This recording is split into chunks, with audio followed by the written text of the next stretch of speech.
सबको नमस्कार। दिल्ली के अंदर अब धीरे धीरे कोरोना की स्थिति बेहतर होती जा रही है। उसी को देखते हुए पिछले हफ्ते से हम लोगों ने अनलॉक करने की प्रक्रिया शुरू की थी। ये ज़रूरी है कि अगर कोरोना की स्थिति बेहतर हो रही है तो अर्थव्यवस्था को वापस पटरी पे लाना भी बहुत ज़रूरी है। पिछले हफ्ते हमने कंस्ट्रक्शन वर्कर्स और फैक्ट्री, ये दो सेक्टर्स खोले थे। पिछले एक हफ्ते से कंस्ट्रक्शन एक्टिविटीज़ और फैक्ट्री दोनों खुले हुए हैं, लेकिन कोरोना की स्थिति अभी कंट्रोल में है। पिछले 24 घंटे में लगभग 400 के करीब केस आए हैं। 500 से भी कम हो गए अब केसेस। 400 के करीब केसेस आए हैं और 0.5% के करीब पॉजिटिविटी बची है, संक्रमण दर बची है। तो स्थिति काफ़ी कंट्रोल में है और भगवान करे ऐसे ही कंट्रोल में रहे।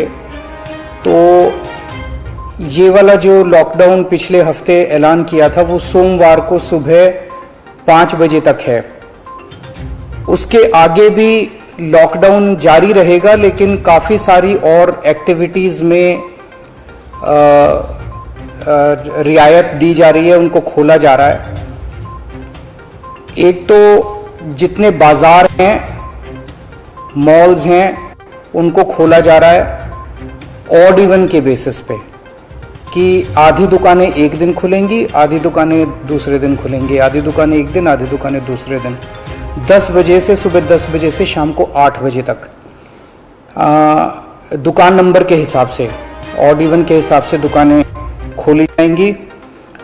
दूसरा, जितने दिल्ली में सरकारी दफ्तर हैं, उन सरकारी दफ्तरों में ग्रुप ए ऑफिसर्स जो हैं वो 100% काम करेंगे और ग्रुप बाकी उसके नीचे वाले जो हैं वो 50% काम करेंगे।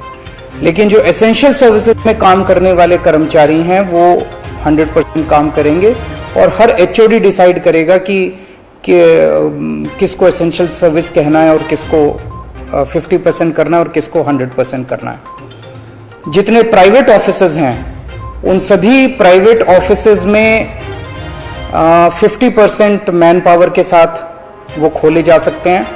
और लेकिन कोशिश करेंगे कि ज़्यादा से ज़्यादा लोग वर्क फ्रॉम होम करें और अपने प्राइवेट ऑफिसेज कोशिश करें अपने टाइम को स्टैगर करने की, कि ताकि सब लोग एक साथ सड़क पे ना आए। दूसरी चीज, जो स्टैंड अलोन शॉप्स हैं और जो एसेंशियल सर्विसेज प्रोवाइड करने वाली शॉप्स हैं वो ऑड इवन के बेसिस पे नहीं, वो रोज खुलेंगी। दिल्ली मेट्रो 50% कैपेसिटी के ऊपर चालू की जा रही है और ई कॉमर्स के जरिए जो सामान बेचने की प्रक्रिया है वो चालू रहेगी। तो मोटे मोटे तौर पे ये चीज़ों की रियायत दी जा रही है और मैं उम्मीद करता हूँ इसके बाद देखेंगे कि आने वाले हफ्ते के अंदर भी कोरोना की स्थिति अगर काबू में रही तो और कई सारी एक्टिविटीज़ को फिर उसके अगले हफ्ते खोलेंगे। थर्ड वेव कहा जा रहा है, एक्सपर्ट्स कह रहे हैं कि थर्ड वेव आएगी। कब आएगी, कितनी भयावह होगी, इसके बारे में किसी को कोई जानकारी नहीं है। लेकिन एक जिम्मेदार सरकार होने के नाते हमारी जिम्मेदारी बनती है कि उसकी पूरी तरह से हम तैयारी करें, ताकि अगर थर्ड वेव आती है, अगर बहुत भयानक होती है, तो सरकार उस वक्त जनता के लिए तैयार हो। इसकी तैयारियां पूरे जोर शोर से दिल्ली सरकार के अंदर चल रही हैं और कल लगभग 6 घंटे तक मैंने 2 अलग अलग मीटिंग ली, एक्सपर्ट्स के साथ बात की, जिन ऑफिसर्स ने अभी कोरोना के दौरान काम किया था उनके साथ बात की। हमने 2 कमिटीज़ बनाई हैं, उन दोनों कमिटीज़ के साथ मैंने बहुत डिटेल में चर्चा की। एक चीज़ हम लोगों को ये तय करनी थी, इस बार कोरोना की जो पीक आई थी, मतलब एक दिन में मैक्सिमम कितने केस आए, लगभग 28,000 के करीब केसेस आए थे एक दिन में, 22 या 23 अप्रैल के आसपास।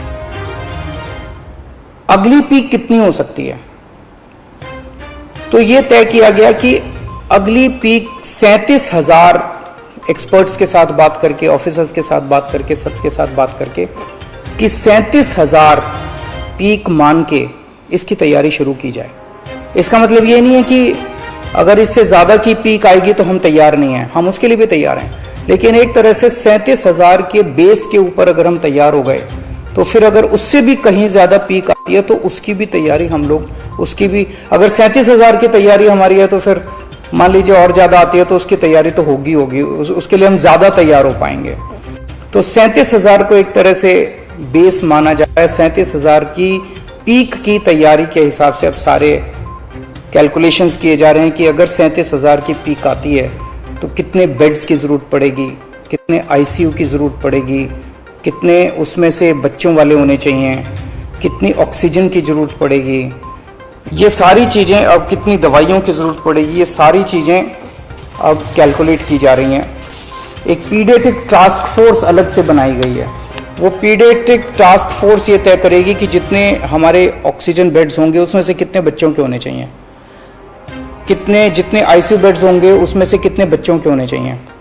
जो बच्चों के होंगे उसके लिए फिर अलग किस्म का सारा इक्विपमेंट होगा, उसका अलग किस्म के मास्क होंगे, अलग किस्म का ऑक्सीजन का मास्क होगा, उसकी सारी चीज़ें अलग होंगी।